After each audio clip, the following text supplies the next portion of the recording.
8h17 sur Europe 1, l'heure de retrouver Sonia Mabrouk et son invité. Ce matin, Christophe Castaner, président du groupe La République En Marche à l'Assemblée nationale. Bienvenue à vous et bonjour Christophe Castaner. En cette période inédite, en pleine pandémie, la campagne présidentielle s'esquisse et s'avance. À ce sujet, vous avez récemment qualifié Marine Le Pen, je cite, d'ennemie de la République. Elle vous a répondu hier à ce micro sur Europe 1. On l'écoute.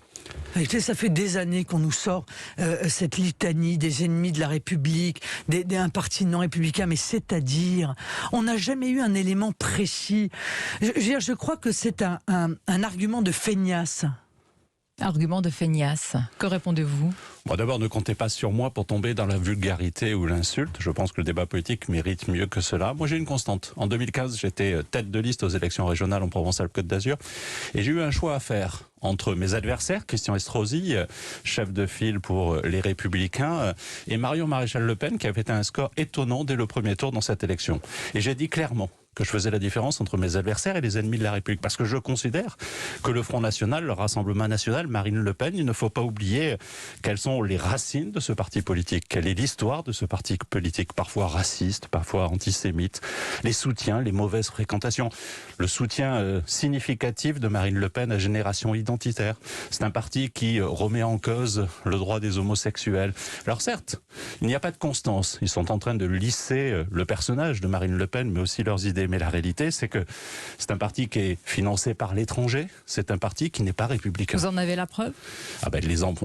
Les prêts russes, j'en ai non seulement la preuve, mais nous savons que le Front National... C'est une interdiction ? Mais le Front National a été condamné par la justice russe. Vous vous rendez compte ? C'est le parti de l'étranger. Mais ici, nous sommes en France. Ça fait des années, vous, Christophe Castaner, d'autres, que vous répétez que Marine Le Pen est une ennemie de la République. Résultat, elle ne cesse de progresser. Merci qui ? Alors d'abord, elle ne cesse de progresser. Depuis 2002, de mémoire, Jean-Marie Le Pen était au second tour de l'élection présidentielle. Et donc c'est un combat permanent. Et elle surfe sur quelque chose qui est facile, les peurs, le mensonge. Elle affole les populations, elle gère et elle génère la guerre du tous contre tous. Ce n'est pas un argument d'arrière-garde, un combat d'arrière-garde. D'abord, je pense que combattre les ennemis de la République n'est jamais d'arrière-garde. Et même si vous perdez ce combat, il faut toujours le mener. Et je mènerai toujours ces combats-là. Mais nous devons le porter aussi par des réponses qui parlent à celles et ceux qui se sentent victimes de la mondialisation. Quand nous faisons en sorte qu'en France, nous devions un des pays les plus attractifs du monde pour les investissements étrangers, nous faisons de la reconquête de notre souveraineté nationale. Vous allez nous en parler, mais dites-nous, Christophe Castaner, comment une ennemie de la République se retrouve élue de la nation, députée bénéficiant de millions de voix de Français qui lui font confiance dans les urnes ? Parce qu'elle surfe sur des peurs et qu'elle rassemble ces peurs-là. Elle surfe sur des fake news, sur des mensonges. On l'a vu se prononcer sur la stratégie vaccinale, par exemple, ou sur les remèdes et les poudres de perlimpinpin sur lesquelles elle a pu s'exprimer et prendre position. Au fond, elle essaye d'alimenter les peurs et de vivre sur cela. Et ça fait un petit fonds de commerce. Il n'y a pas d'autre argument aujourd'hui. Ça fait des années que nous entendons tous le même argument. Elle fait peur, elle fait peur, elle fait peur. Et aujourd'hui, elle est dans un mouchoir de poche au second tour avec éventuellement le président sortant. D'abord, je ne me prononce pas sur un sondage qui a été fait sur un second tour. Et vous savez comme moi que tous les spécialistes des sondages considèrent que ces sondages n'ont pas beaucoup de sens. Mais agissons. Quand nous augmentons le minimum vieillesse de 100 € par mois, quand nous augmentons l'allocation adulte handicapé de 100 € par mois, quand nous défiscalisons les heures supplémentaires, quand nous supprimons la taxe d'habitation pour 80% des Français, nous agissons aussi pour rassurer les Français. Faisons-le.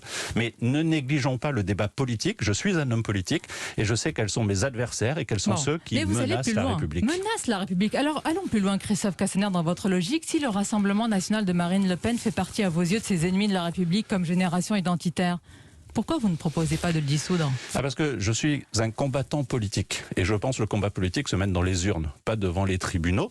Mais c'est vrai que quand Marine Le Pen est convoquée par les tribunaux, elle joue de son immunité parlementaire pour ne pas venir devant les tribunaux. Il n'y a pas de présomption d'innocence pour elle ? Mais je ne vous parle pas de présomption d'innocence. Mais pour l'instant, elle est présumée innocente. Quand elle est convoquée par un juge, elle oppose son immunité parlementaire.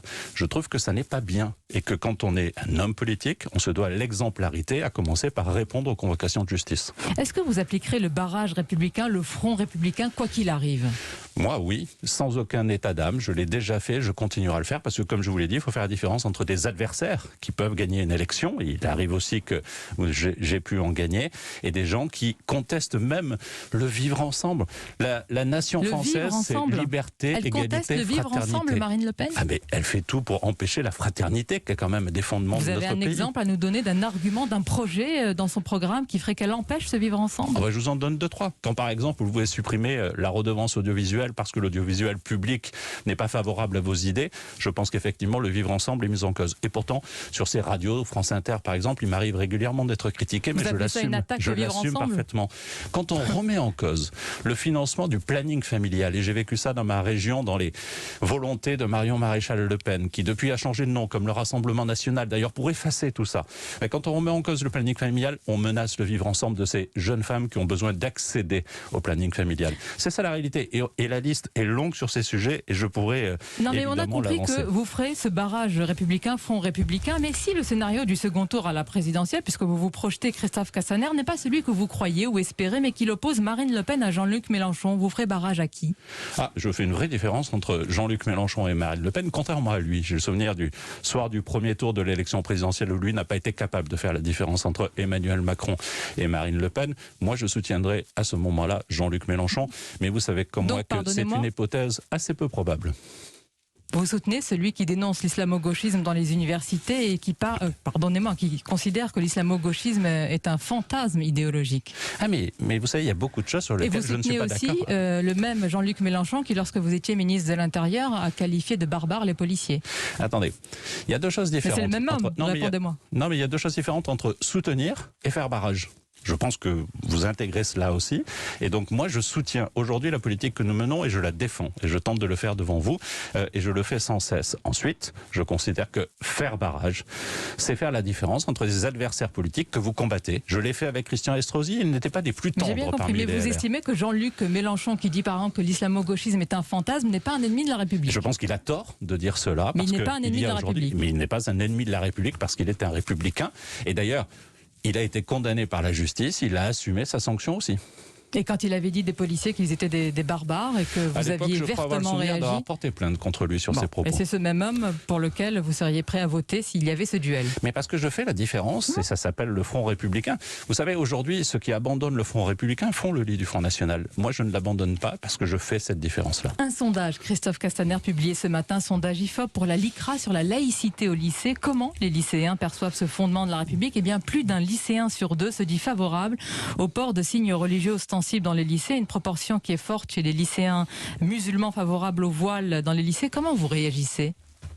Je l'ai lu très rapidement, donc je peux en faire une analyse devant vous. Je n'en suis pas capable vu le fait que je n'ai que parcouru. Ce que je sens, c'est d'abord la définition de la laïcité, et on le voit dans nos débats politiques, elle est plurielle. Certains considèrent que la laïcité, c'est s'opposer à tous les signes religieux, ce qui n'est pas le cas.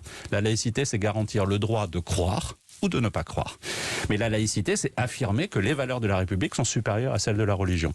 Et quand on regarde ces sondages, et notamment la différence entre les plus jeunes et les plus âgés, c'est ça qui est intéressant, c'est ce comparatif, on voit que les jeunes sont très libéraux, y compris par exemple sur les signes religieux ostensibles. Ils sont beaucoup plus libéraux que ne l'est la société française. Quand vous dites libéraux, ça veut dire qu'ils ne veulent pas l'interdiction de ces signes. Et vous considérez que c'est une bonne chose ? On est sur certains sujets à 50%, à 50-50. Non, je ne considère pas que c'est une bonne chose. Je pense qu'ils se trompent parce qu'aujourd'hui, il y a des gens qui instrumentalisent notamment les signes religieux pour imposer des valeurs religieuses aux valeurs de la République, justement. Est-ce que vous avez évolué vous-même, Christophe Castaner, sur votre appréhension, votre définition du voile ? Pour certains, c'est un symbole d'asservissement, une forme de prosélytisme. Et pour vous, aujourd'hui ? Non, quand il est choisi par une femme qui fait un choix religieux. D'ailleurs, je rappelle que la religion musulmane n'impose pas le port du voile et les autorités religieuses musulmanes l'ont rappelé.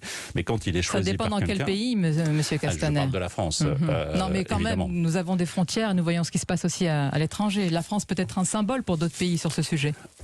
Oui, mais je pense qu'être un symbole d'accepter qu'on porte des signes religieux si on a une pratique religieuse, c'est montrer aussi que la laïcité, elle se fait dans le respect du choix des convictions religieuses.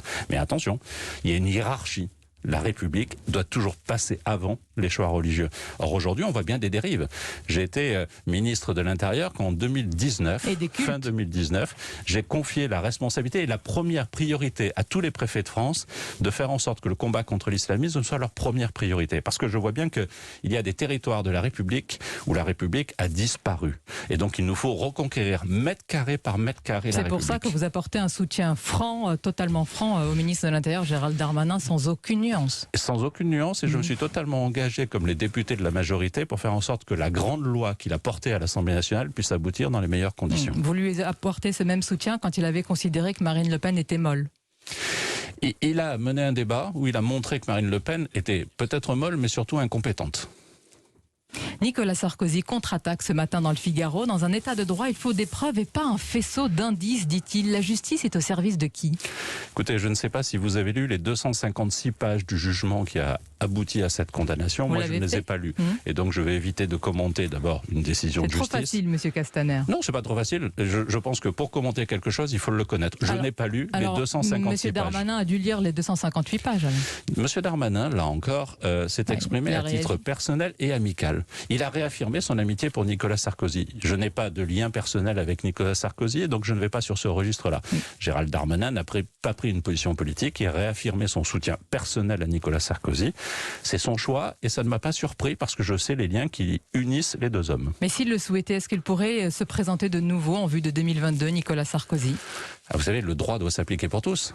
Et donc s'il n'était pas condamné à une interdiction de se présenter, il pourrait se présenter. Je n'y crois pas une seconde. Vous n'y croyez pas? Non. Qu'il se représente? Oui. Pourquoi?